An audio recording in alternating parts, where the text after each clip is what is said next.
Hey guys, welcome to this unlit live stream because I just noticed my HA server has hung up, or actually my Proxmox form is broken for some reason, and that's running my HA, so I cannot access my lights right now. So you guys talk for a little bit, and let me see if I can quickly fix that. Yeah. What the hell's going on? So one of the nodes in the Proxmox cluster somehow is stuck, and yeah. Anyway, hey guys, I thought I'm gonna do a live stream on Sunday, but you know, it's Friday evening. I didn't have much else to do, so I thought, let's do another live stream. We can do 2 in 1 week. And we have packages to unpack, so we'll do that in a minute. Let me just first get my lights working. It's like the first time HA has been down in years. Yeah, it's trying to shut things down, but it's not working.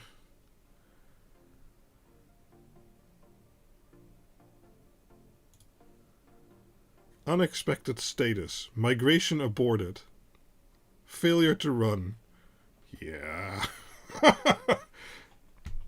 I think one of my Proxmox nodes is really broken, and that was the one that was running my Home Assistant production install, which is supposed to fail over in the case there's an issue unless Proxmox doesn't detect there is an issue.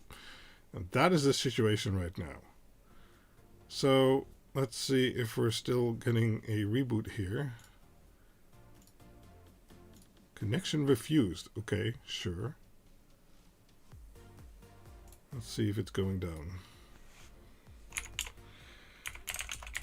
It's older hardware that I've been meaning to replace, but as most likely everyone, I wait too long with these things. I bought the hardware already, and then something like Chia came around, and then I used the hardware for Chia, and I'm not right now anymore, but Let me see if I can get this fixed. Are you guys still there? The chat hasn't moved in a minute.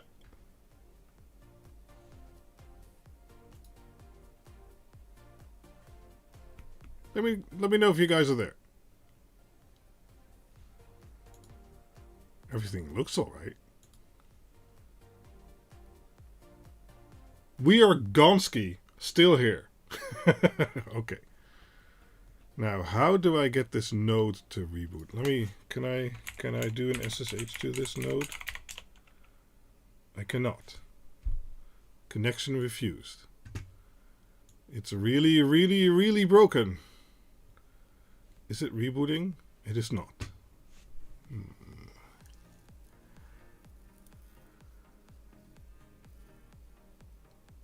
I think this node is going to require a hard reset.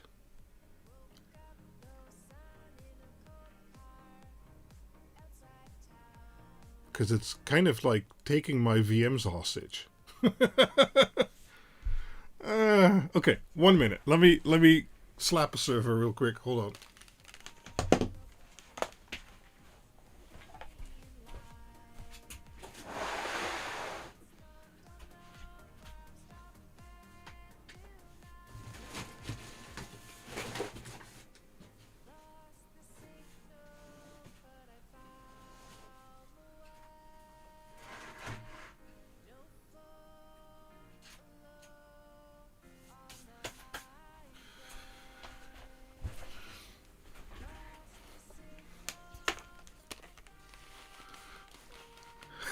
Yeah, this is just daylight. There's like no light turned on here.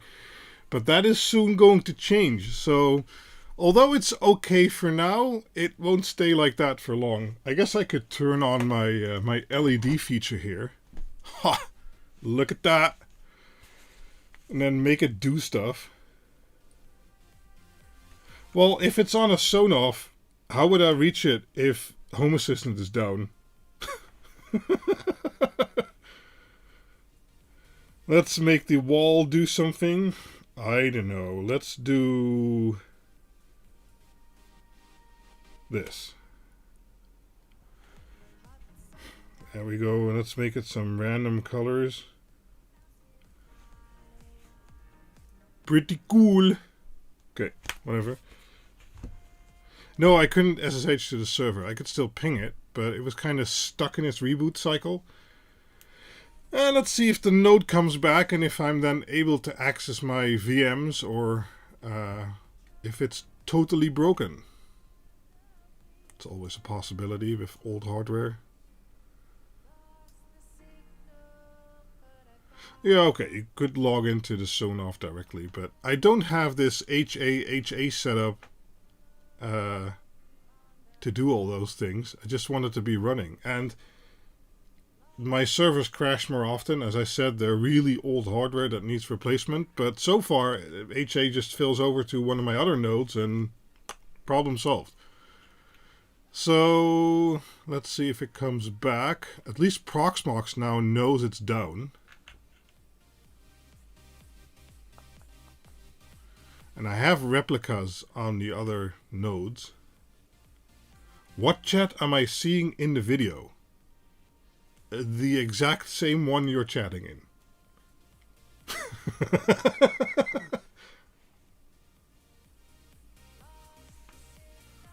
Come on, node. Come back.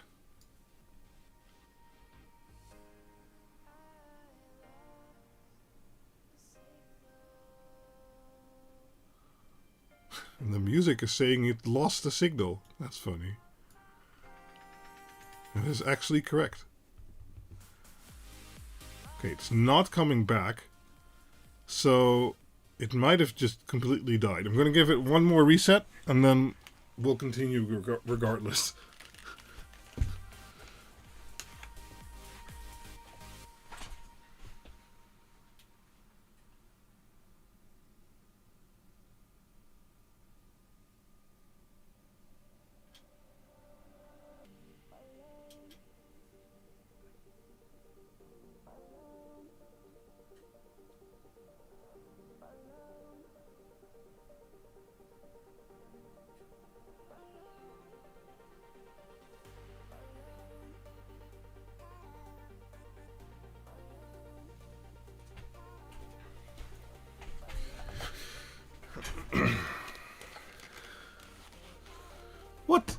What's this about the stream being weird regarding to chat?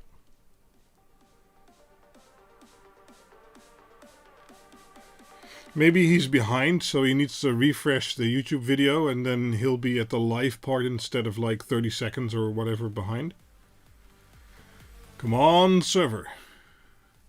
I guess otherwise I could convince Proxmox that it should start my HA node on my current node that is alive.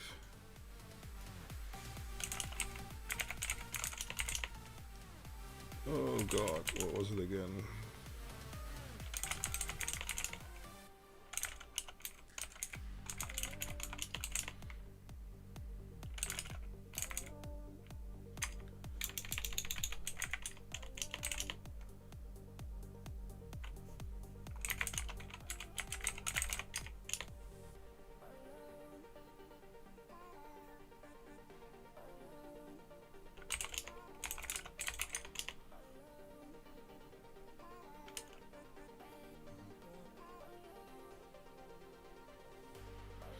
Yeah, this node is not coming back. Am I right on time? Yes, you are. We are experiencing technical difficulties right now.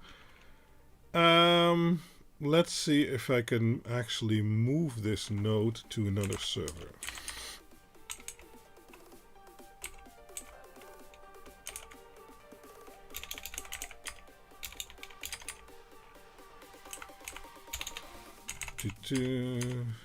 Probably breaking everything.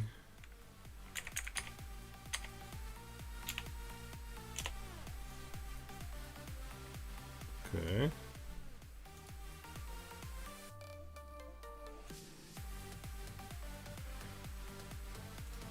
think I've convinced it that it's now moved to the other side. Let's see if I can get it to boot.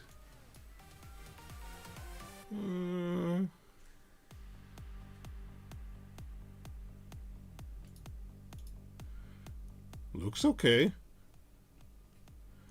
So what I did, if you're experienced with Proxmox, if you're running a cluster, there's a /etc/PVE, and then there's a nodes folder, and I basically went into the nodes folder that failed, and I moved the config file to the working node that also has a replica of the same VM, and I just moved it to that node since it has the replica data, and that seems to have booted it right up.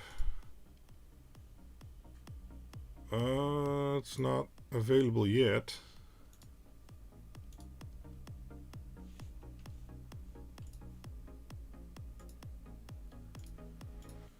Let's see here.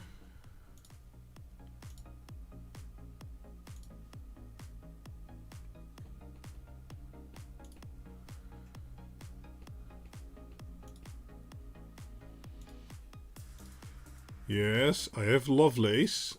Let's see, can I do this? Ha ha ha ha! And the lights return. Yes, okay. Now let's see where it failed. Oh, not sure from when this replica is. Uh-oh, it might be really old. I do not know. Well, that's something to worry about for another time. As of right now, we have our lighting back. So that's good. Hi guys, welcome to a new live stream. We'll just do 2 this week. Make sure to tune in on Sunday for the MakerCast. And today, we're just going to hang out for 1 or 2 hours. I have a bunch of packages that require unpacking. And of course, I can't unpack packages without you guys on the live stream or on the video or whatever like that. So let's see if there's people here now. We're kind of at the normal time of 9:15 now, so so what's everyone saying? Let's see here. Blah blah blah. Oh, they were talking about the Aliexpress VAT stuff. Yes, that's interesting.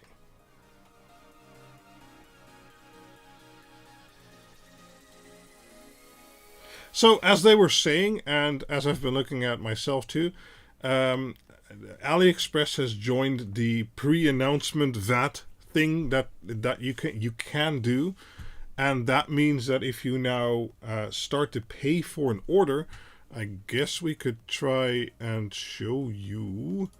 Let me create a new browser real quick.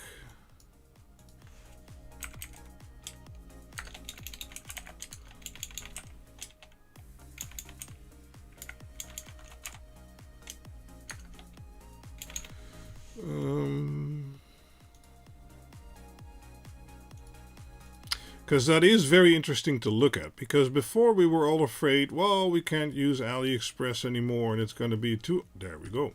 It's going to be too expensive, and you know.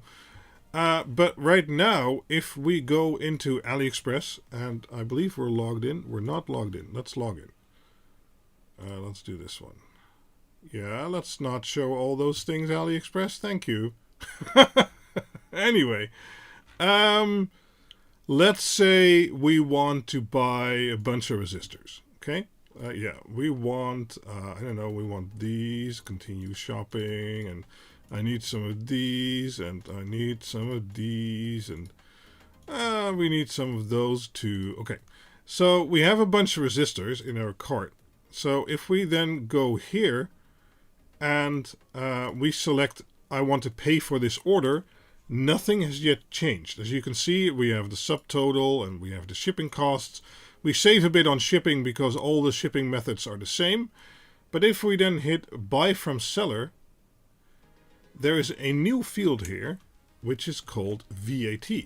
And that, if you hover over it, it will actually say, well, maybe not that, oh, there we go. From 1st of July 2021, they now need to charge VAT. So before, anything under 22 euros was exempt of paying VAT. But right now, everything has to be paid BTW, as we call it in Dutch, but you have to pay VAT. Now, if the shop you're buying from prepays it, that's it. You pay those extra costs, and in this case, it's 57 cents. In our, it's 22% of the total in our case. And, well, as I've always said, I don't mind paying VAT or BTW or whatever. I just don't want to pay like the 18 euros PostNL would charge for it before, or DHL does. So before, if you got something in and they deemed it to be 23 euros, you had to pay like €1 of VAT and then 18 euros of transaction costs. That was like totally insane, and I've actually refused packages because of that. It'll be like, send them back, because I'm not going to pay 18 euros for something that is not even worth 18 euros to begin with, because they misjudged the content, basically. So right now, if you, at least for the Netherlands, and I think this is going to be the case for most EU countries, if the shop you buy from prepays it, like Aliexpress will now do, that's it. No more additional costs, and they'll just ship it. You've paid VAT. They arrange that all in their automatic systems. And, well, you get the VAT, but that's it. And that makes Aliexpress still very interesting to buy from. Where we were afraid we might need to stop buying from Aliexpress, I don't think much will change. Because, yes, everything will be, in theory, 20% more expensive than it was before, 22% or whatever the rule is in your local country, or whatever the rule is in your country. The problem is only in shops that will not do this. Now, for instance, my shop partner, AllNet, doesn't have this system set up yet, because it's you have to do an investment, and there's all kinds of paperwork and forms and stuff like that. So they are looking into that. And there's actually additional cost on the seller side to arrange all this, because it's extra work, basically. So they don't have this yet, but then again, the goods we sell, if you buy 1 or 2 QuinLED controllers, if you, in the Netherlands, it means if VAT is not prepaid, you have to pay VAT when it comes in, so that's the 22%, and then they're going to add a charge of €4. So if it's a package of 60-70 bucks, you have to pay €4 extra. I think you can survive that. It's those $3, $5, $7 packages I didn't want to have 18 euro extra expensive on. And yeah, like Johnny says, 25% extra on dirt cheap is still dirt cheap. If I would buy the same resistors in the Netherlands, I'd pay 4 to 5 euros, and then I'd pay another 4 to 5 euros shipping. So it's still like 1/5 or 1/3 of the price in most cases. So for me, I won't stop buying on AliExpress. And as I said, AllNet doesn't have it arranged yet for the QuinLED stuff. But then percentage-wise, it's much less of an issue, I'd say, until we hopefully can get that arranged too.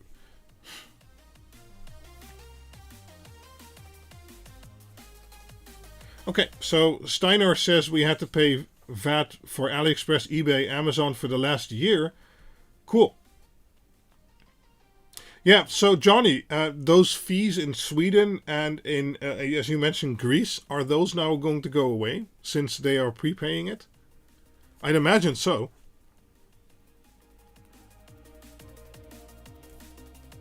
My white balance is really making me very white. Once the sun goes down, we normally do this when it's dark outside, but since it's summer, the light lasts a lot longer, and my white balance is set up for my studio lights, so.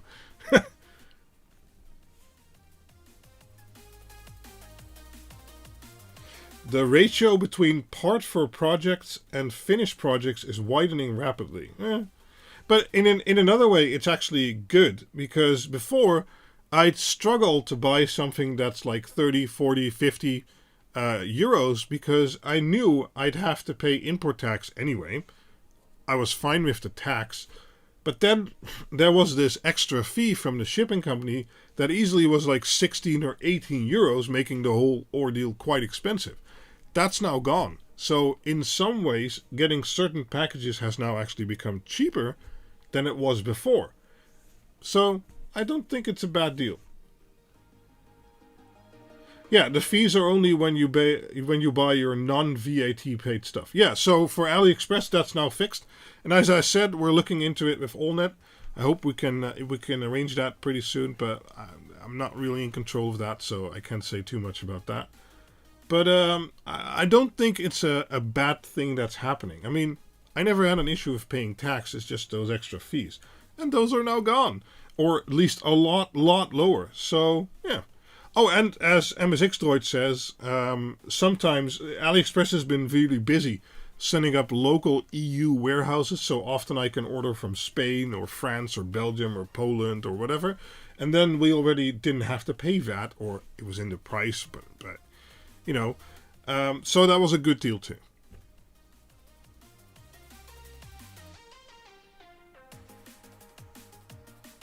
Yeah, exactly, Peter. That's exactly my point. You can order whatever below 150 euros, and you know what you're going to pay. Instead of before, you could get very unlucky and have to pay a lot to get your package. Didn't have to pay VAT on my last Dig-Uno I got this week. Then you were lucky. Well, I don't think they can police this rule like they couldn't before. So more expensive packages might still make it through sometimes. But I always say make sure you count it into what you think you're going to spend. And then if you don't get taxed, you got lucky. Any timeline when Dr. Z's will get another round of dig boards. Thank you for all you do, Quinder. Very soon. As in days. Yeah, they're in the I guess they're in the plane right now, so they will be there very soon, and it will include. I only have the prototype here, but it'll include a part of the batch of the LAN boards. But I'm making a video next week. I've told myself I'm going to make a video again. It's been a few weeks. And then I'll explain what happened with the LAN boards and why they've been delayed and stuff like that. So, very soon. We're trying to keep a stock up. It'll be hard, but we're working on it. Buy quality components from in Poland. Okay. Right. So, that's the VAT stuff. But since we already have packages, and I only have limited time today, I need to be out of here around 11 o'clock. So that gives us another 1.5 hours. So we should have plenty of time to hang out. So what do you say we look at some packages, right? Because I still have stuff that I haven't unpacked. I think this has been here for weeks. And I have no clue what's in here. Let me refocus this camera to make sure. No. Yeah, I guess. Sure. That looks fine. And let's use my favorite ripping tool, which isn't yours. See? Didn't do anything. Okay, let's hope there's no embarrassing stuff in here this time, because I didn't really plan this out. I don't have the links in the description. I might add them later, or you can ask them in Discord. Okay, what do we have here? Ooh, lots of goodies. I think I need more light on the table, and now that this is working again, we can just do this. There we go.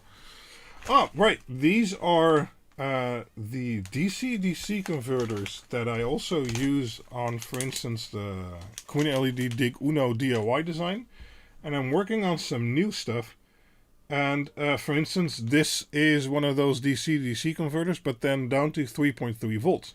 And the nice thing about these, they take 40 volts in and can do anything, well, as you can see on the back, from 3.3, 3.7, 3 volt, 5 volt, 6 volt, 7.5, 9, 12. So they're very versatile, and well, as you can see, they're very, very small. It's a bludgeon tool, yeah. Mailback time. So for a project I'm working on, and maybe I'll show it at the end of the stream. I needed 3.3 volt, 5 volt, and 12 volt, and 9 volt buck converters. But those have arrived. Nice. Then I can prototype more. Good. Good. Why am I stuck? Okay. Well, that was package number 1. I have a generic AliExpress affiliate link in the description. If you want to buy anything from AliExpress, clicking that link and then going to AliExpress is always very much appreciated. As I said, this isn't a well-prepared QuinBox, so I don't have the links in the description yet. But if you're in my Discord server and, you know, you want to help me out and you want an item you saw today on the QuinBox, just ping me there and I'll give you a link. Right? So, yeah. $6 electronic accessories. Yes. Okay. Let's see what accessories I'm getting today. Ah, okay. This was in the bags for a while. This was for my Chia stuff that I've been doing, and these are SAS SFF 8087 cables. So they're basically 4-lane SAS cables you use to connect your SAS card to your backplanes, basically. And I needed some more of those, so hey, I got some of those. Cool, cool, very nice. This one has been here for a very long time too. Doesn't say anything.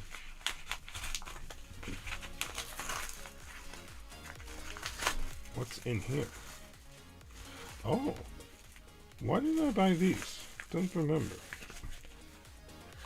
These are PC fan extension cables, basically. So if you're running a PC fan, or a PC RGB, basically, they use these type of connectors. And I must have had a plan for those, where I needed some, probably to snip off one end and then connect them to a QuinLED-Dig-Uno or something like that. I think that was the idea, that I test running the Dig-Uno with various PC RGB stuff, basically, or addressable RGB stuff. But cool, it's always nice to have a few of those cables, and that's exactly what I use AliExpress for. Like, this was probably like $1, and I was like, okay, let's get some, let's put them on slow shipping, and I don't care when it gets here. I don't want to buy this for €5 in the Netherlands. That's basically AliExpress. Wow. This, oh, we have Terminal Blue. Okay. Cool. Oh, what? There's a mask in here. Why is there? It's COVID times, guys. Alright, cool. I've been looking at what can be optimized more on the Dig-Uno and Dig-Quad. And part of that is that I've been trying new screw terminals, and we can't just change the screw terminal because the design is very intricate, so it all has to fit perfectly. And then it also needs to be able to handle all the amps and stuff like that. So these are, I guess it's on the bag, but you can't really read it. They're KF128, and they have a 508 spacing. And this won't work because they don't have a Phillips head. Do I have one here? No. Anyway, they have the type of style where basically the terminal drops down, you push in your wire, and then it goes up. And I've been looking for terminals for the Dig-Uno and Dig-Quad to basically make connecting the larger wire sizes a bit better. Like we tested last time, you can get them in there, but right now it can be a bit of a hassle. And if we can find something that can take the amps basically, and is good enough quality, has the right certifications, and we can get them for about the same price or something like that, I would be very interested in that. So yeah, we're looking at certain types. So, is anyone still there? The chat has died. Are you all just patiently looking at me unboxing packages? Is this how it normally goes with QuinBoxed? Shutter release. Oh, let me open my preview window here. Are they different from the green ones? Yes, they are. Because, I have lots of different types on my desk right now. We're just amazed with the packages. Nice present. Cool. Yeah, I'm testing all kinds of different types to see what is price effective and what can handle the amps and, its quality and stuff like that. So, okay, shutter release. And there's a box in here, so I'll just do this, which doesn't work. Ah, yes. Okay.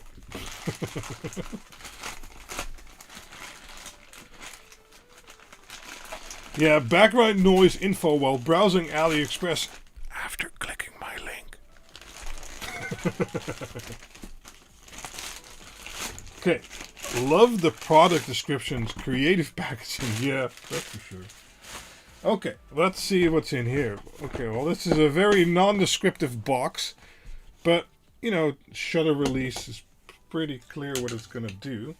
Let me try and open this in a somewhat don't do that. Non-destructive fashion. Yeah, that's not going to work. Okay. I'm just going to cut it like that. Let's see if we can open it now. Okay. This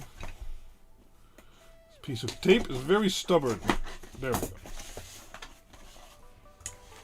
Right, okay, so I've ordered 1 or 2 remote shutters because sometimes, especially during the live streams, you'll see me adjust my focus mostly, and that's because I have all Panasonic cameras, Micro Four Thirds, and while their autofocus is just utter and complete garbage, so I have autofocus turned off, but I was thinking maybe if I can use one of these little remote shutters, I might be able to use that to just trigger the autofocus while I don't have to lean over and stuff like that. It's a pretty complete kit here.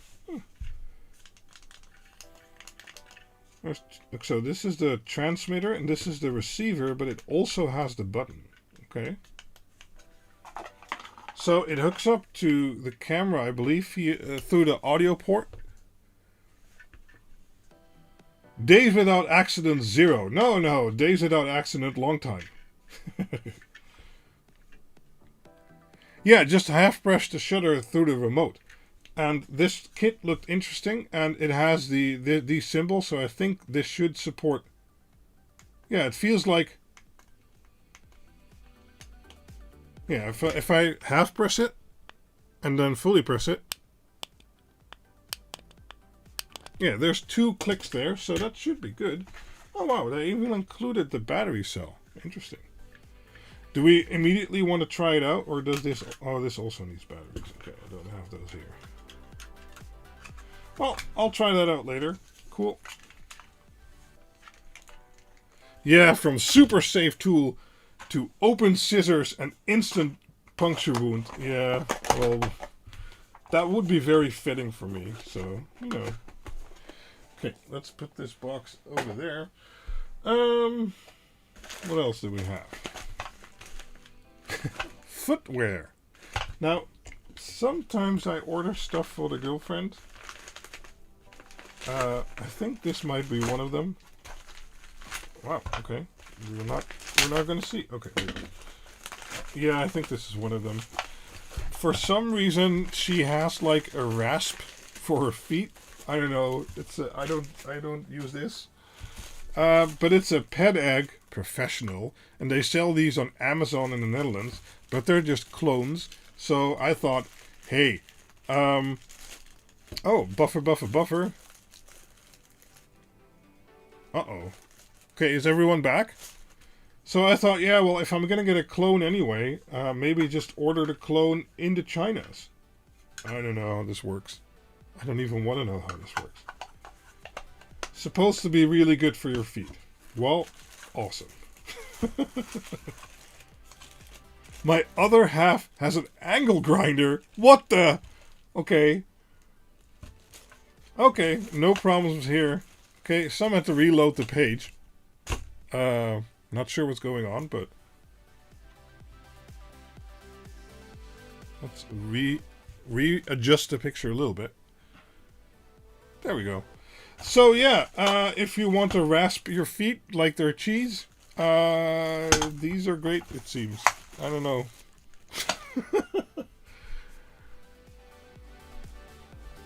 Cool.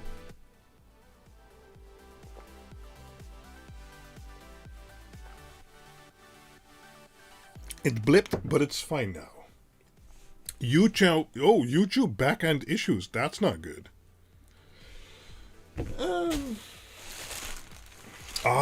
Yes. Well, we cannot have a QuinBoxed without getting some integrated circuits. We've already got some integrated circuits, but it wasn't on the package, so does it count? Let's see what's in here.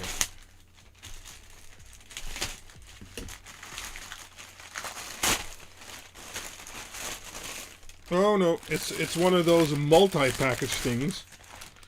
And of course my address is like fully in sight, so hold on.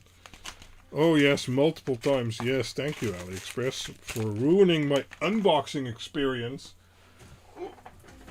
Let me quickly hide my very secret address which cannot be found anywhere online. Does anybody still believe this?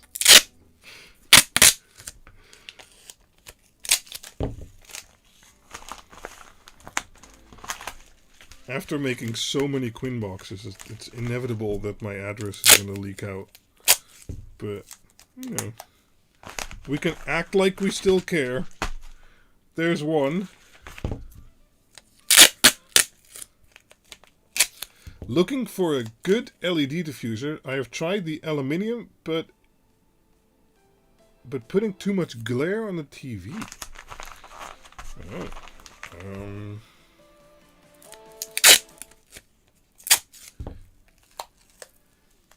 At least we don't have your Wi-Fi. Yeah, well, my Wi-Fi password I can change.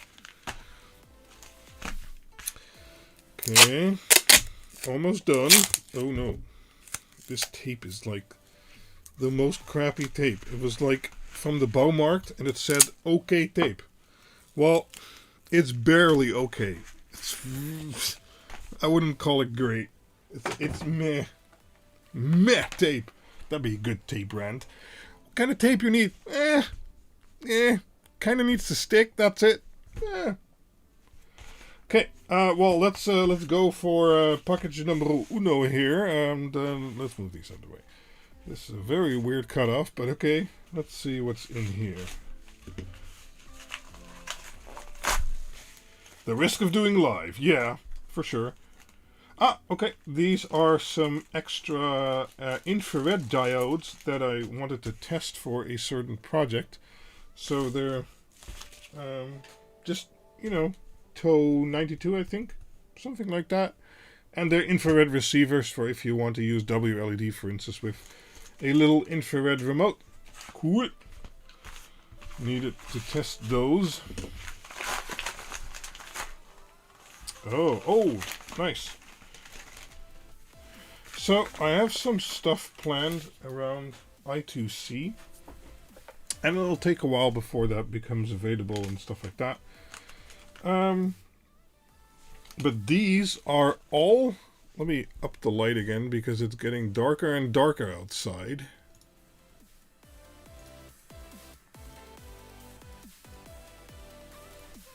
There we go. These are all I2C or I2C or whatever you want to call it, sensors, and different types of sensors basically. So there's temperature sensors, temperature and humidity sensors. I believe there's barometric pressure sensors, and there's all kinds of different types of sensor boards basically, because I might want to do a little bit more with I2C in the future. So I was like, okay, let's click together all the I2C sensors that make sense and that are like supported in ESP Home and stuff like that.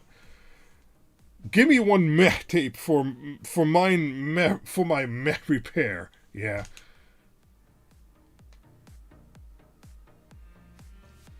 Oh, they're discussing diffusers and light reflection. Yeah, in my case, I now have two LED bars, which basically shine from these sides. And at first, I had one in the middle, and then I'd get glare right on the product. And now I still have glare, but it's coming from two sides, and you can at least see the product. So that's a quick tip, because this looks pretty visible now, and when it was directly under the light, it really sucked. You can check like the first QuinBoxed or so for that. I believe there's light sensors as well. I don't know, I bought a bunch of sensors, and I think there's still more on the way. So, cool, more I2C stuff in the future probably. It's a project I'm working on. It's kind of for next year. I don't know. We'll see. Okay, another package. Oh, right. I've been working on my QuinLED data booster, and for those who don't know, it's basically a little device you can put between your controller and your LED strips, and then you can adjust the impedance that is sent over the cable. So if you have a single data line, you want it on the 249, and that's also the resistor that is on all the QuinLED boards. But if you're using 3-wire cable and you have ground and data very close together, the ground basically affects the data signal, and then you want to send it out in a different way, and you can flick a switch and set it to 33 ohms to get a different, well, to match the cable basically. Anyway, long story short, I needed a bunch of these buttons, and I bought some here in the Netherlands for like $1 a piece. And then I was like, okay, so I can at least do my prototype. So I bought like 50 for $2 in China. That's just the thing, right? So it's exactly the same thing.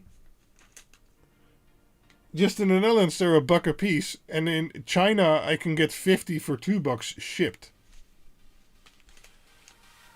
Yeah, they look to be the right type. That's cool. Perhaps an OLED screen to the QuinLED. Yeah, well, the analog version is going to have that. I showed that off in the last live stream, I think. So, yeah, probably. Yeah, more buttons. I like buttons. Let's see here. What do we have here? Yes. 50 for $2 or $2 each local. Yeah, that's just the thing. I mean, I might buy local sometimes if I need, like, you know, to do a prototype, and then I'll buy 50 that'll arrive a month later, but that's fine. Yeah, exactly. Let's see what's in here. And then we have one package left, but I think I know what's in there, and that's going to take a little bit longer. Oh, right, okay. Stuff for the server build again. I was running out of SATA cables, and they have these nicely sleeved SATA cables on Aliexpress, and they were the right length for what I was thinking, so I bought a few of their sleeved SATA cable packs. You can actually select the color and everything. And I think I got 2 different lengths too, because these look to be longer lengths than these. So yeah, if you're looking for SATA cables, Aliexpress again is a good place. Right, on to the last package, and this is actually a local package. And if some might have noticed, a guy named Dustin Watts is in the chat, and he contacted me earlier this week, and he was like, hey, you know, can I send something over I made? It may be nice to take a look at. I was like, sure, and I'll throw it in a QuinBoxed and maybe make a video about it. So let's take a look at it.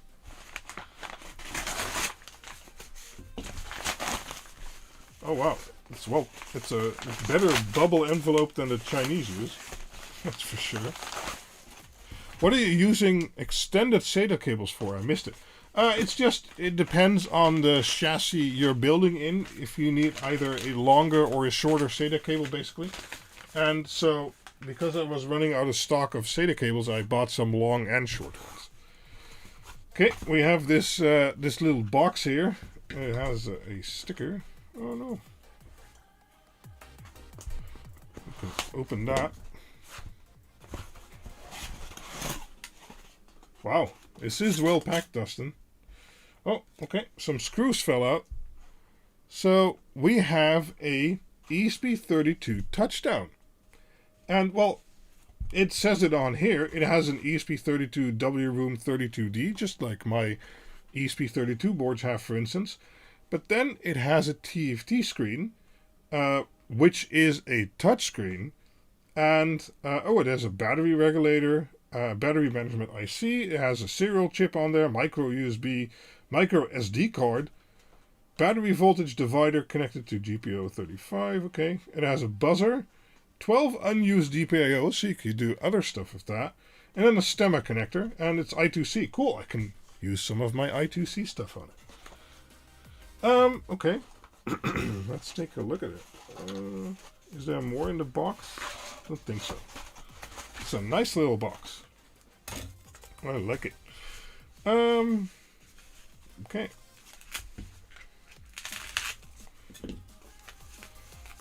Capacitive touch. Yes, not resistive touch. So capacitive touch is what your phone uses also nowadays. Dustin said, I hope it arrived, it survived shipping. Well, I think it survived shipping. I wouldn't worry about it with these measures. That's a nice screen there. Cool. So the guts are really on the back. As you can see here, ESP32 Touchdown. Let me zoom you guys in. We'll take a look at this real quick.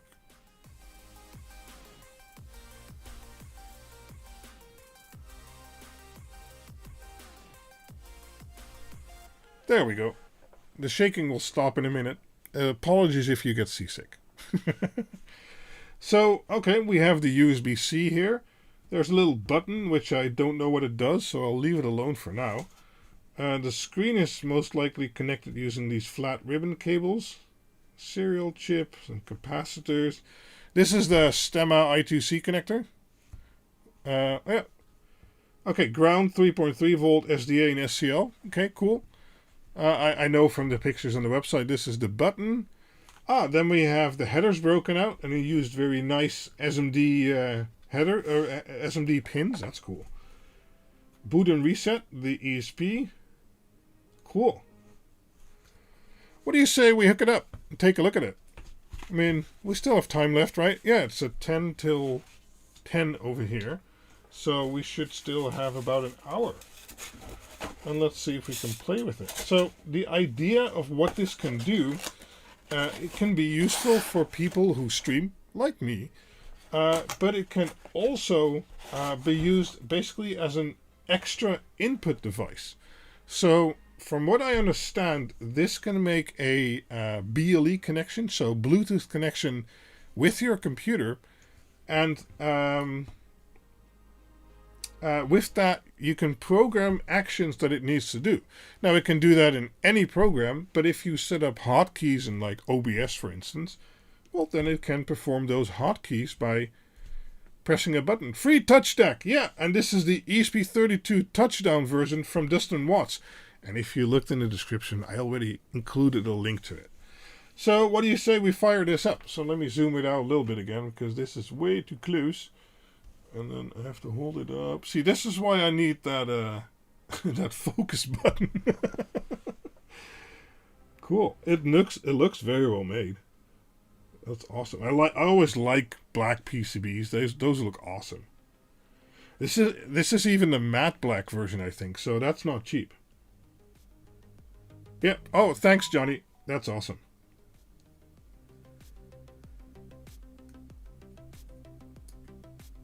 Yeah. Nice. Okay. Let's see. I don't know what to do. Let's just give it power. See what it does. So I have a USB-C cord here. Doo-doo-doo. Okay. Okay. That's awesome. Wow. That responds pretty quickly. Nice. Can we set Wi-Fi stuff? Wi-Fi connection. Started AP because Wi-Fi still... Okay. Okay, so it started an access point. And we can connect to it. The access point is called free touch deck with password default pass. Okay, sure. Let's do that. I'll do that on my phone. And, cool. I like that it comes with software out of the box. Let's see here. Yeah, okay. If we look on my phone, I see the free touch deck. We have to enter the password, but it's right there. It's called default pass connect. Okay, it's connecting. Well, I probably have to click it. But I know internet might not be available. Normally I can click it and then it goes there. For if you have WLED, you can click on it and it opens the web page automatically. But it doesn't seem to do so in this case, so I'll open the IP address that is listed.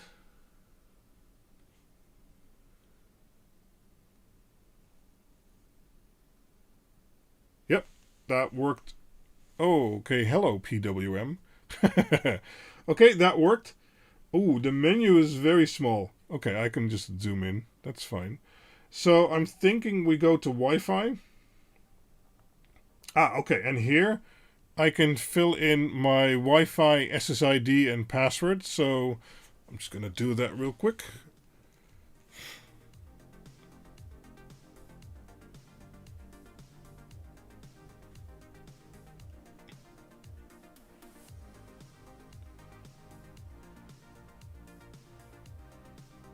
Save Wi-Fi.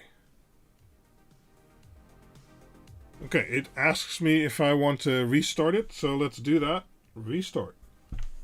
And there it goes.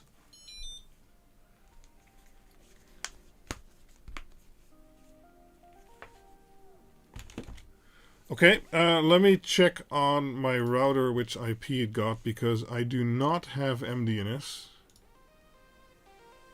Okay, and let me put that in a browser for you guys.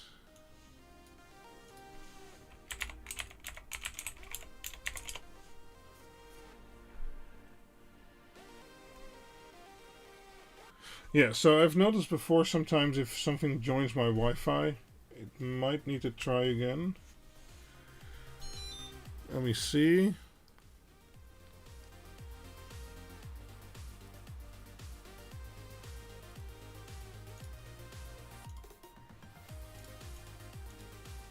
Oh wait, I might have to push the Wi-Fi again.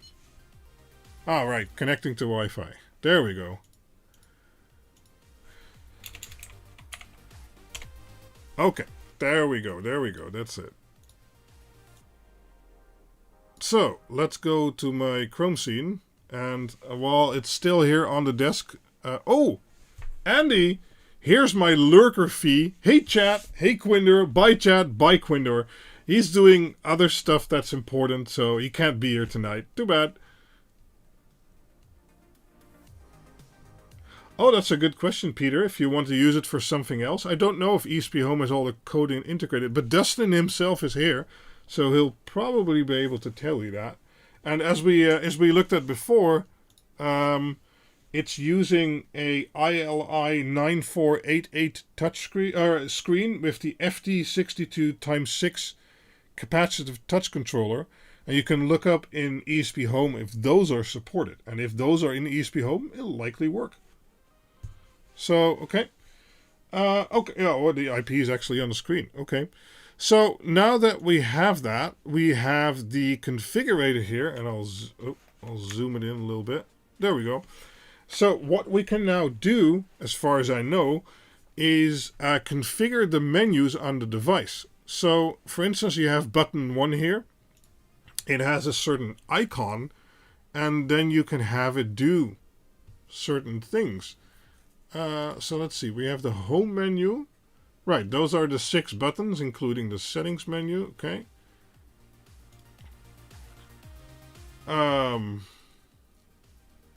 Let's change, I don't know. So let's go to home menu, let's mess up menu 1.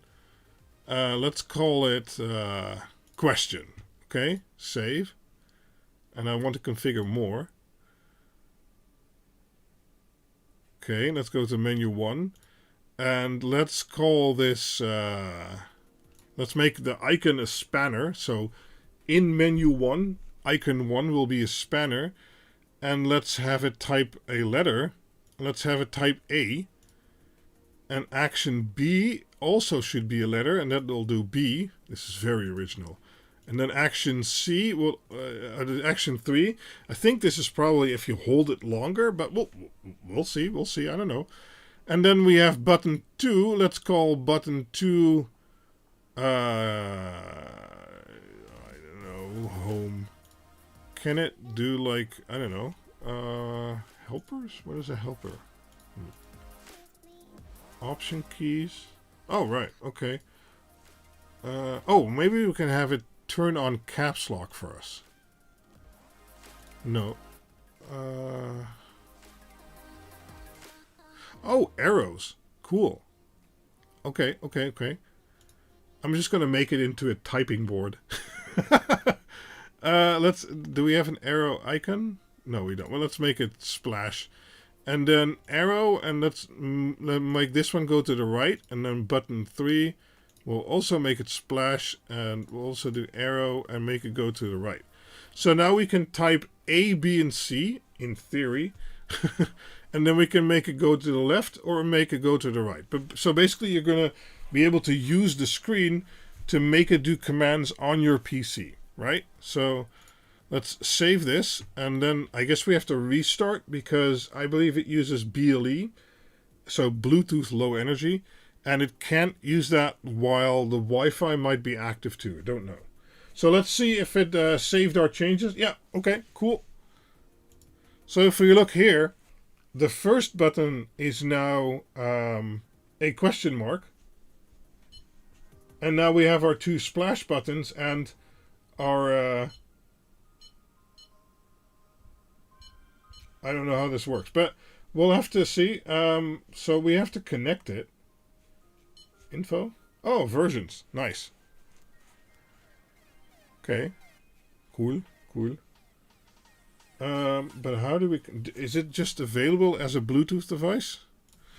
I'm just going to look up... how does Bluetooth work again in Windows? Bluetooth and other devices. Okay.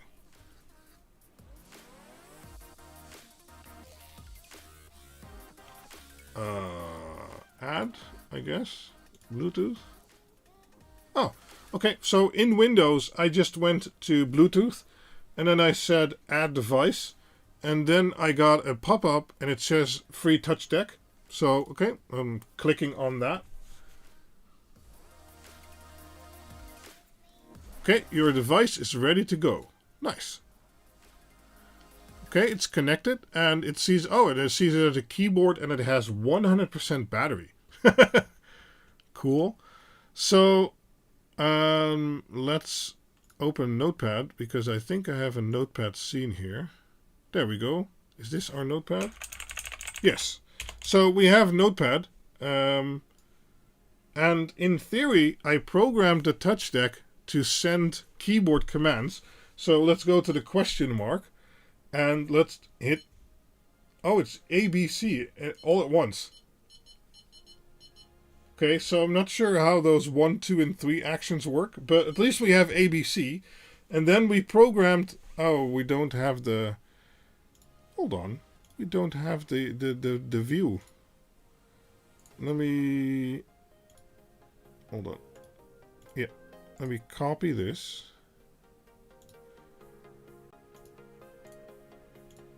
There we go. Because you couldn't see what I was doing. So if we do the first button, this types ABC, and I'm not sure if we should have set that up differently. I thought it was like short press or long press or something like that. And yeah, okay, doesn't work like I thought it did. That's fine. But now we have the other two and we set them up as left and right arrows. So in theory, yeah, and it works. Cool.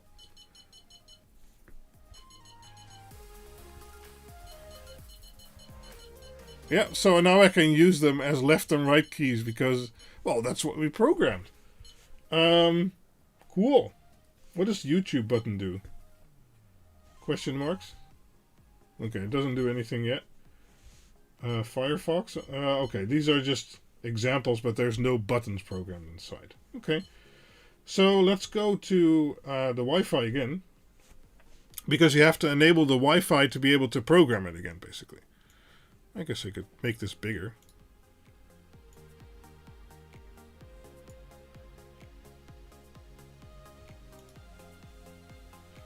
There we go. Okay, so it's back on Wi-Fi. So let me go back here. And we should be able to refresh this. Yeah, that's fine. Oh. It performed a restart again. That's my bad. 1, 2, 3 could be Control Shift F1. Oh, so you can make it push 3 buttons at the same time, basically. Right. So, okay. Yeah, okay, that makes sense. Okay, let's go back to Wi-Fi. Yes. Okay, configurator. Right. So instead of action A, B, 1, 2, 3, it's basically it does them all at the same time. So I could make it do... Oh, there's no shift here. Okay. So I guess... Is that an option key? No. Is that a function key? No. Combos? Left Control Shift. Okay, that's a bit much.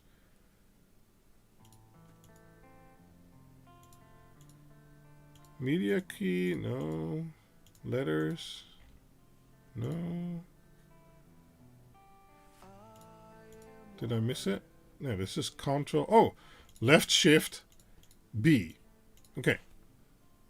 Yeah. So, should this be do nothing? Yeah, I guess so. Yeah, yeah. So now, if we program it like this, it should press the left Shift key and B at the same time. Okay. And let's keep our arrows, but let's program another button. I don't know. Let's keep the play thing. What should we make it do? Combos. I don't know. I mean, if you have purposes for this, so if you have stuff you wanted to do often, that's really cool.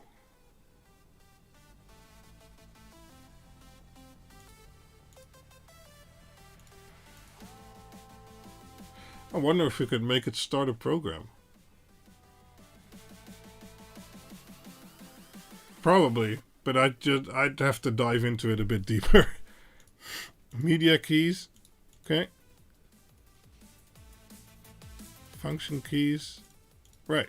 Yeah, so you could make it do Control F1, for instance, and then let's make it do Control F1. So that would be Option key, left Control, and then function key. Okay, yeah. Okay, and let's set it up in OBS. So left Control F1. Okay, that's fine. Save. And then we have to restart it, so it enables BLE again.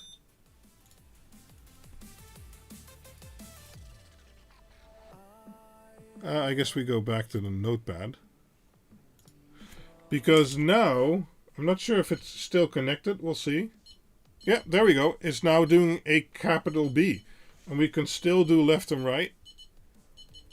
Cool. And this should do Control F1, but that isn't a function in Windows, so it doesn't do anything. So I guess in OBS, I could set up a hotkey.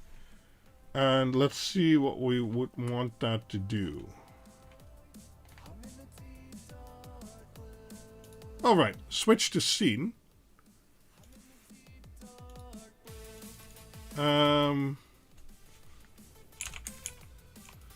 Oh, no, okay.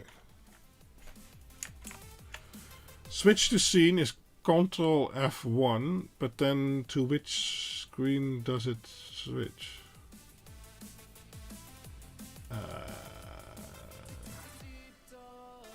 Oh, this is for that screen. Okay, right. Okay. So, we have our live stream here. And in theory, this button does Control F1. And Control F1 I've now bind in OBS as a hotkey to my Be Right Back screen.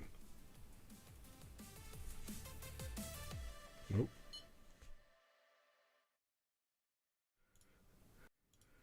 Victory! So if I press this button...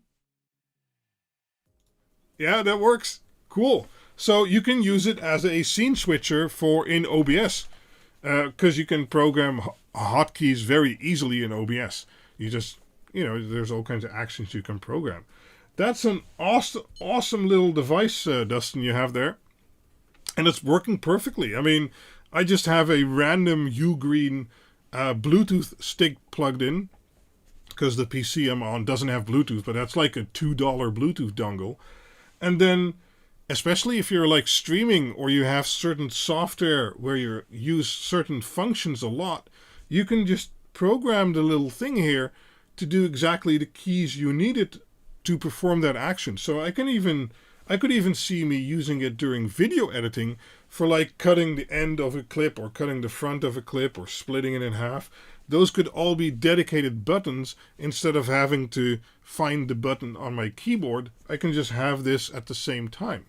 Or maybe we could make more professional live streams. Yes, I think. It's probably aspired on the Elgato Touch Deck, but those are like $200, I think. And well, I just haven't gotten around to buying one because those are like $200 or so. And me clicking with the mouse has worked fine up until now. But now I can just go like, okay, hey, let's go this button and then let's go here. I made a face, but you couldn't see it because I was on Be Right Back.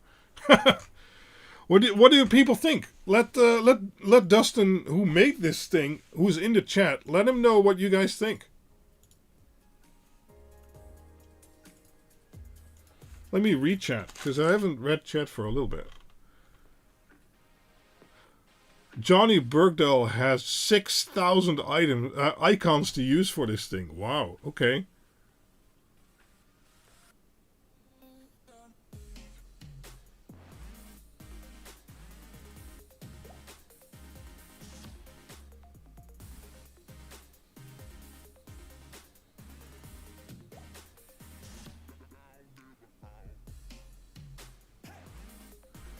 Oh, Brian says I write a lot of reports and have a macro keyboard set up to do all the Excel and Word special paste functions. Yeah, and this little thing could probably do the same thing. If you want to start a program, you should use a helper app. Yeah, that I figured as much. Yeah, scene switching. Yeah, well, we just did scene switching.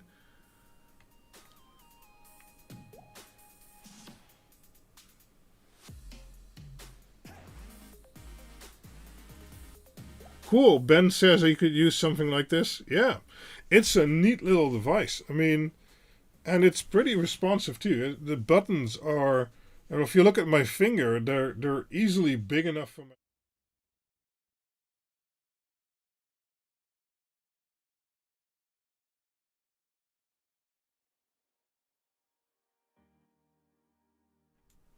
I have to keep going back. I should make a go back to scene button. But that's great. And I can actually see... I can't actually see. I was going to say I can actually see how much power it's drawing from the socket because the charger I have it plugged into shows the power per port. And it's currently at 5.1 volts, drawing 0.0 amps. Yeah. Cool. Okay. Oh, uh-oh. Yeah, okay. I was just taking a look at the back. You have a status LED and a charging LED, but nothing is connected right now. You can have an SD card. Not sure what that's for, but... yeah. I like it. It's a neat little device. And if you're looking to like something to add in your streams, you might want to 3D print a stand for it, but I'm pretty sure there's probably designs out there already that you can easily 3D print your own case. And it came with little screws. So then you could probably prop it up like this a little bit so you can have easier access to it. And I can see myself using this during streams. I have to think about it. I'm used to doing it with the mouse and stuff now, but this might be a very nice upgrade. Is the voltage divider for the incoming VCC. What?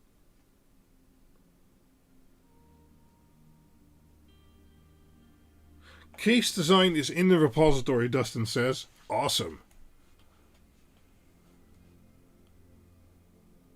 Yeah, sorry.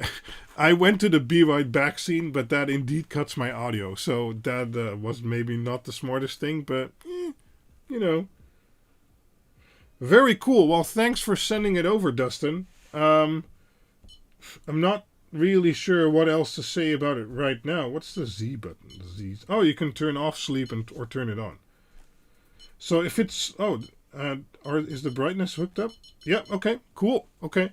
So I know there was like a configurable or solderable part where you could have it do brightness control or not. But seemingly out of the box, this is set up. So that's pretty cool. Yeah, nice. And I think the Z is for making it go to sleep or not. Dustin, if it goes to sleep, can you wake it up by just pressing the screen?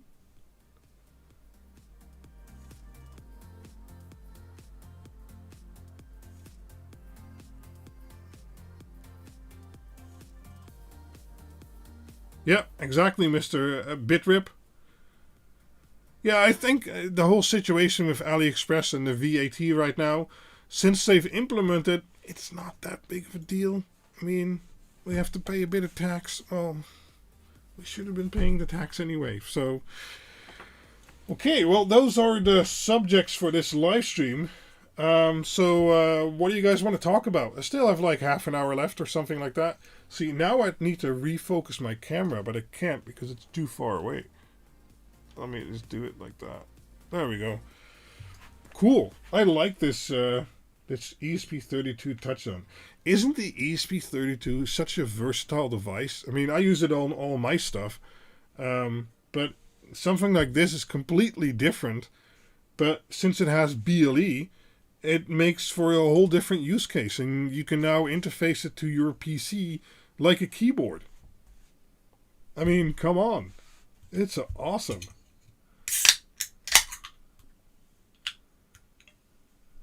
Oh, cool. Johnny posted the Home Assistant icons. Well, we're going into relax mode. So, open your brewski. I have Coke Zero. What else? Huh?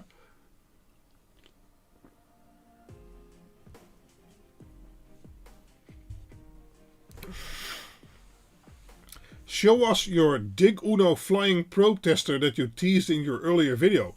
Well, I can't. It's in China. I don't produce the boards here in the Netherlands. They're produced in China, so they get tested there. Is there an update on ESP32 Ethernet? There kind of is. I guess I could hint that you might need to look for it yourself. But there will be an official update video very soon.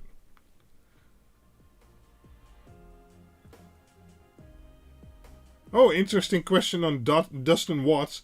Do you sell these yourself or do we just have to buy the PCB boards and DIY? I believe, like he sent me, you can get the fully assembled kit. Mine came with the software flashed on it, but I think they can also come without it. Well, Dustin can probably answer easier himself, but...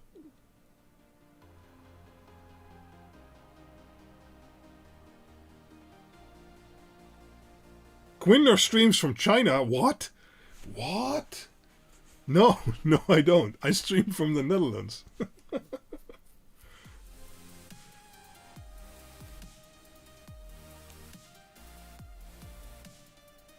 Cool, okay. He sells them pre-assembled, and I'd really give that a good thought if you want to support the project. If you buy it pre-assembled, basically the same as with my boards, that gives the maker a few bucks, so that's always nice. But you can also do a DIY, and I don't know if he has a donate link. If you do DIY stuff, especially intricate projects like this, maybe send them a few bucks, you know. Do you have a link for your most commonly used ESP32 board? Yes, I do. It's on QuinLED.info/QuinLED-ESP32.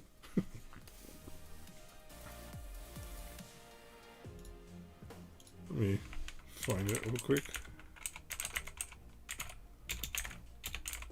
Or was it just ESP32? I don't know.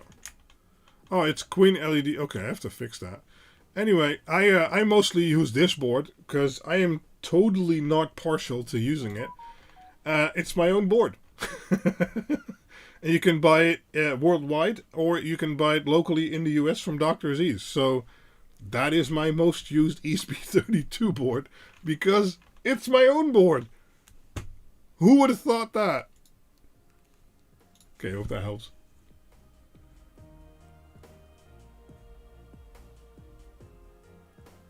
I could go stream in China. I've actually been dying to visit China because, believe it or not, I have never met the partners I've been producing with for over a year now because it's been COVID.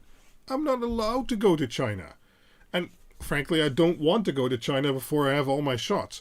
But next week I will get my second shot.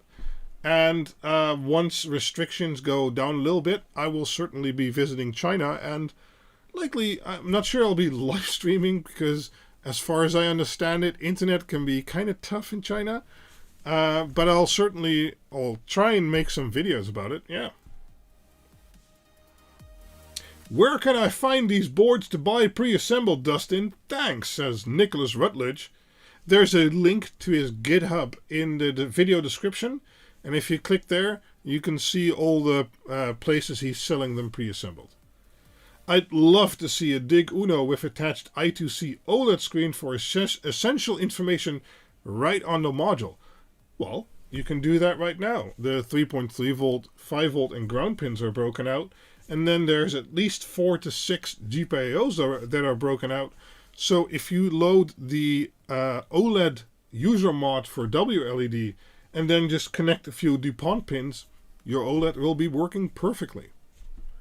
So that's why I don't include those features on the board itself.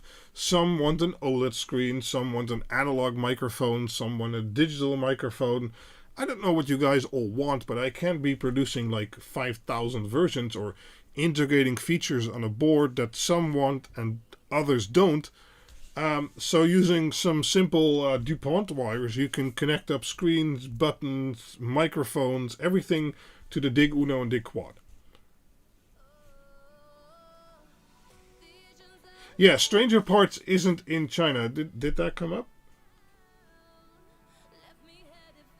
No, I believe I forgot his name from Stranger Parts has been in the US for a while.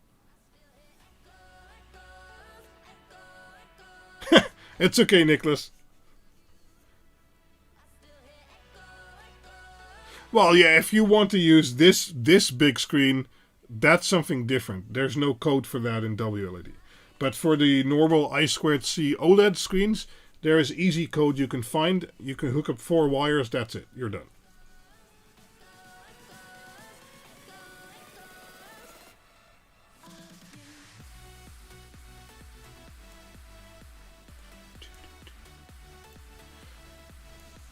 Cool.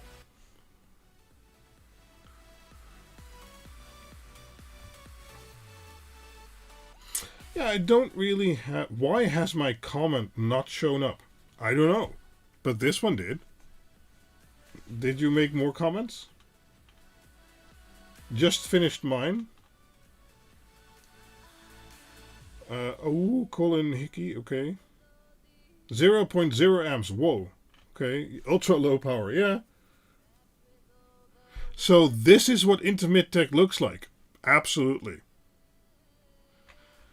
And in the beginning of the live stream, we actually saw some intermittent technology because my technology wasn't working.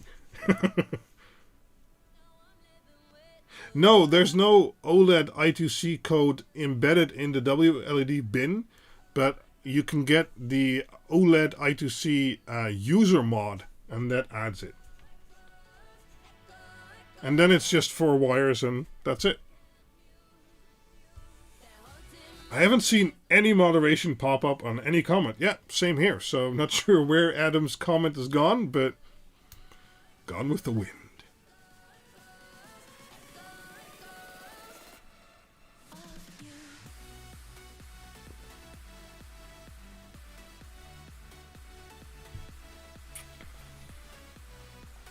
You will have issues with the Great Wall of China.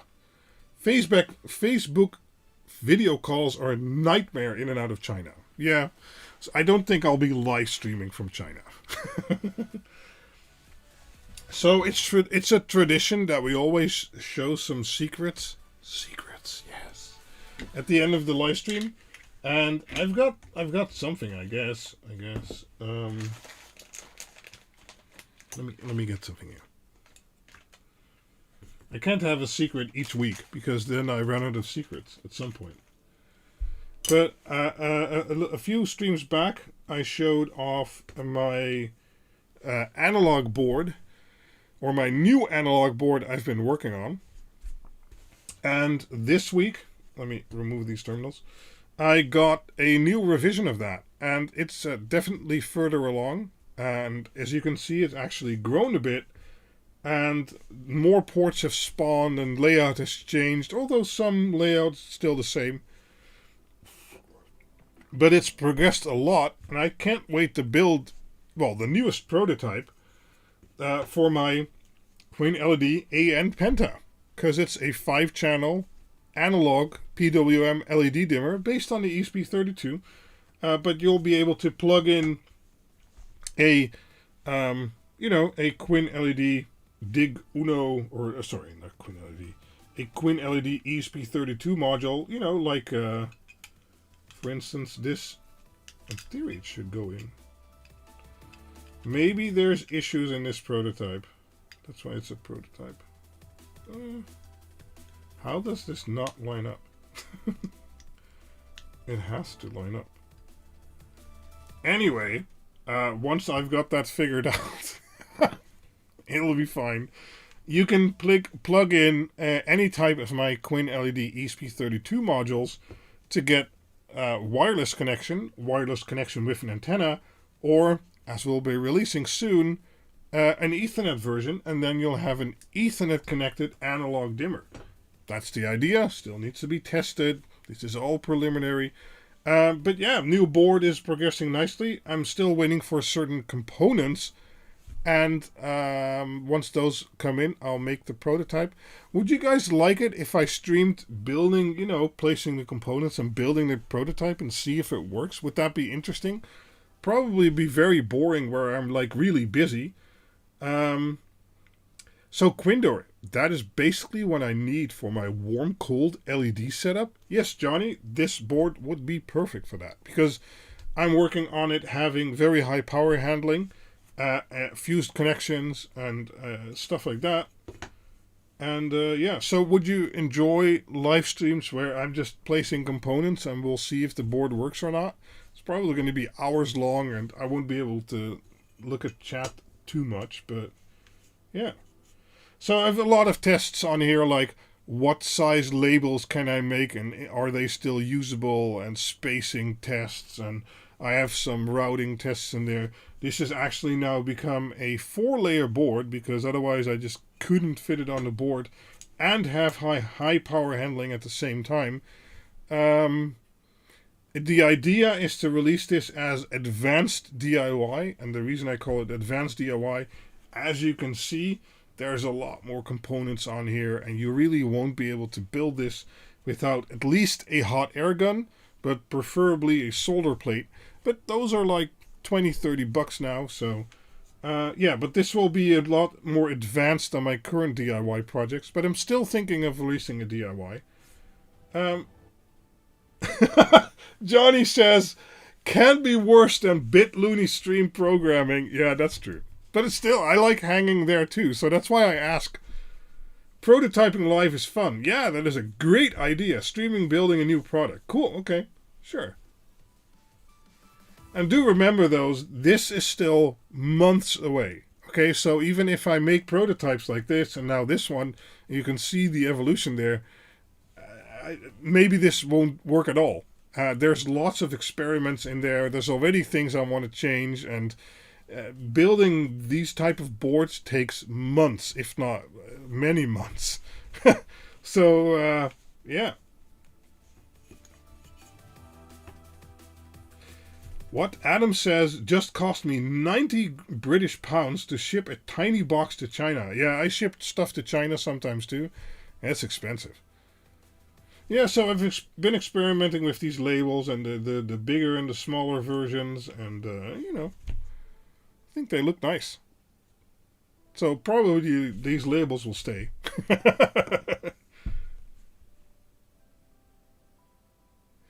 Adam Bryan says, now I just get products made over there and shipped direct to Chinese customers. Okay, cool.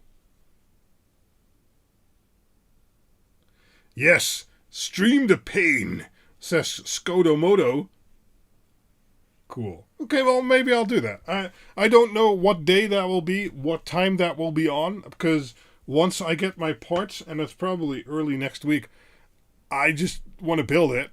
And so I might just flick on the camera while I'm building it. We'll see. I have to change my setup a little bit, though, because when I'm building it, I want it to kind of be over here. Yeah, that's not going to do it for you guys.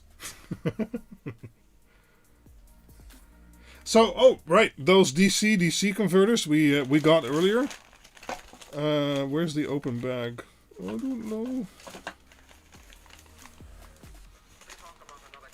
Oh, found it. Those are supposed to go over here on a little pin header because they aren't flat. They have little components on the back, but if I space this right, let's hope I did. Do I have my pin headers here? Yes. If I space this right, it'll be high enough above the board to basically float over it, and then we can place those DC converters. And I use those in part to keep this design DIY compatible, because all components are still 0805 or bigger. And if I'd ask you guys to do smaller than that, yeah, that's going to fail for a lot of people. Peter says, gotta go, cracking live stream, have a good weekend. Cool, thanks for hanging out, Peter. So the idea is to do it like this.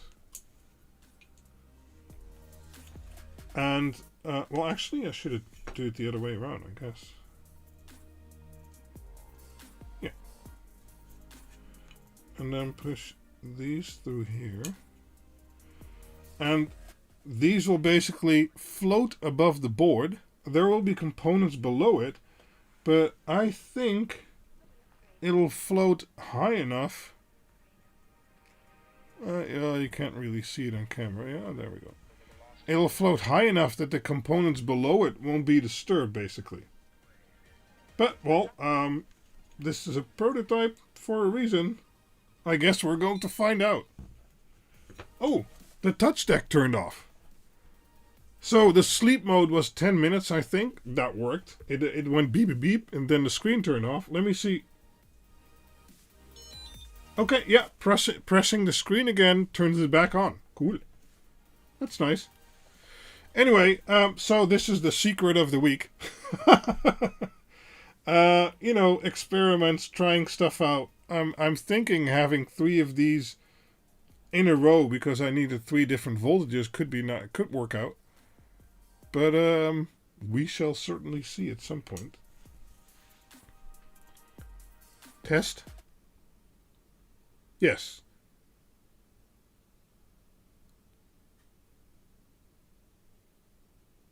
Yeah, we've had the issue before. But it's not everyone who has that issue. Could other people try and comment me? Hello from the UK. Does the Quad Dig, I think you mean the QuinLED-Dig-Quad, but okay, work with HD 108 LEDs? I know they work with HD 107. I don't know about 108. Is the protocol very different? Because if it's the same APA 102 protocol, those will likely work. Didn't work for me. I'll have to see if I can turn that on or off somewhere. Let's see. DVR is on. I wouldn't know where to change this. Analytics. Your stream is healthy. Okay. Does anyone know where I would change this in the settings in YouTube? Live chat. Who can send messages? Everyone.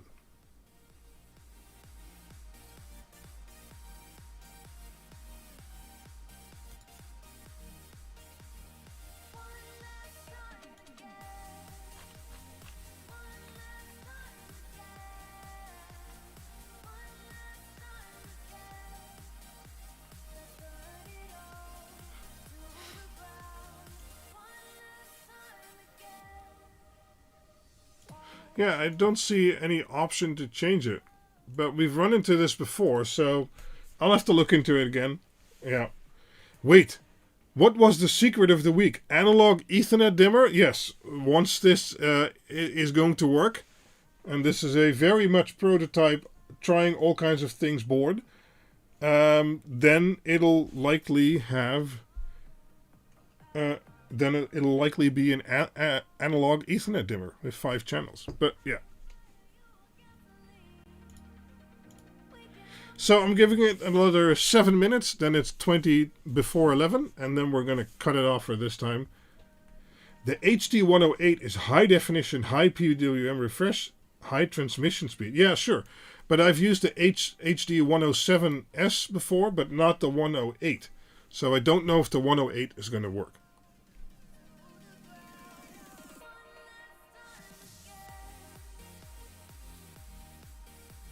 Interesting. Yeah, I don't see them either. MSX Droid. That's really annoying. I don't know what to do about it for now. I'll check it out.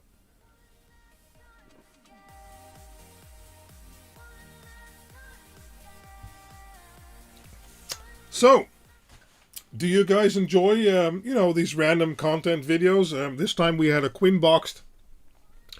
And we took a good long look at this ESP32 Touchdown from Dustin Watts, which is an awesome little device, because now I have a button, and if I press it, it goes to... That's just too fun. Okay, I'm done pressing it, sorry.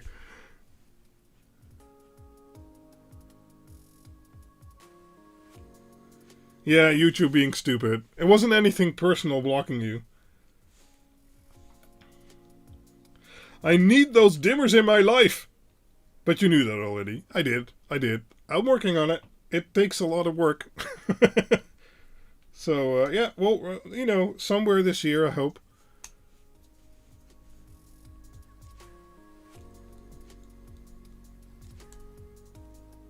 I like it, but maybe I'm a bit biased, says the creator of the board. Yeah, I'm like that about my own boards too. By the way, I didn't share this in the description, but Dustin Watts has its own YouTube channel. So if you like the ESP32 Touchdown and like to know more about it, or, you know, would like to follow projects like that, look up Dustin Watts on YouTube and give his channel a follow. That's always appreciated. Let's do some donos in the last 7 minutes then. Oh, I'll take a sip on that. Thank you very much, Bitrip.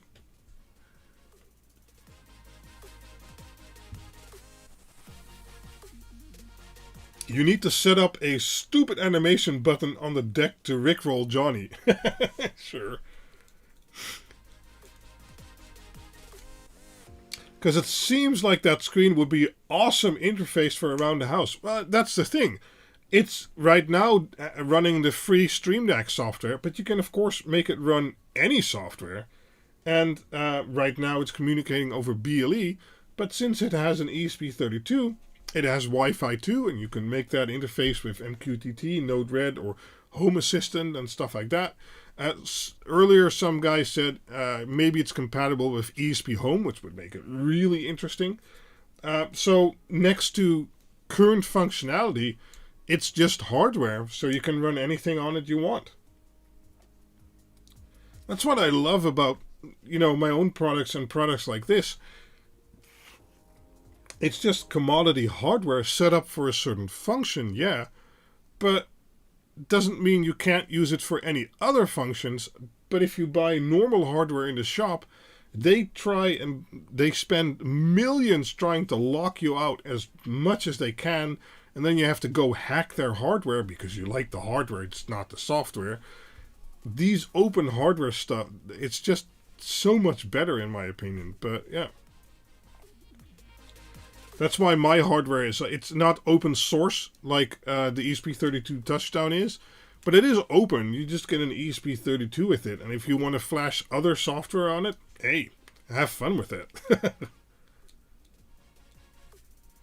And it can be run off a battery. That's right. There is a battery connector and a battery management system all in there. So you can run it wirelessly. Oh, in the ESP32 Touchdown repository, which is linked in the description, there is an example how to control HA. Now, what more do you want? That's cool. So you could build a custom little enclosure to hang it on your wall, and this could be your home controller for a Home Assistant. Awesome. And we just saw it draws almost no power, so hey.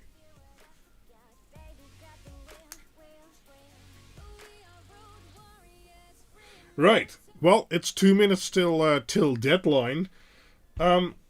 I want to thank you all for watching and coming hang out with me again. I know I haven't been producing videos. Partly I haven't been feeling like making videos, but that's because I've really been busy with all kinds of other stuff behind the scenes.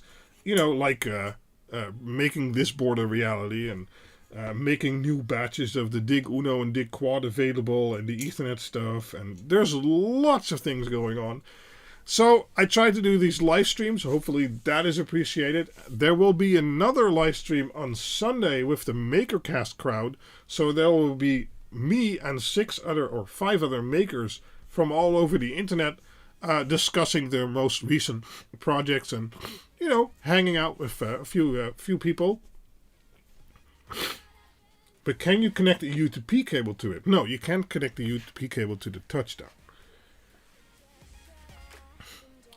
But yeah, come hang out with us on Sunday, and we'll look at even more awesome projects like this one. And if not, I thank you for watching. Videos will return at some point when the other stuff dies down a little bit in regards to work, and I feel like making videos again. So those will come for sure. We still had a little bit of QuinBoxed action, so that's good. And I hope to see you guys back for another time, or maybe on the Discord server. But whatever the case, see you guys next time. Bye-bye.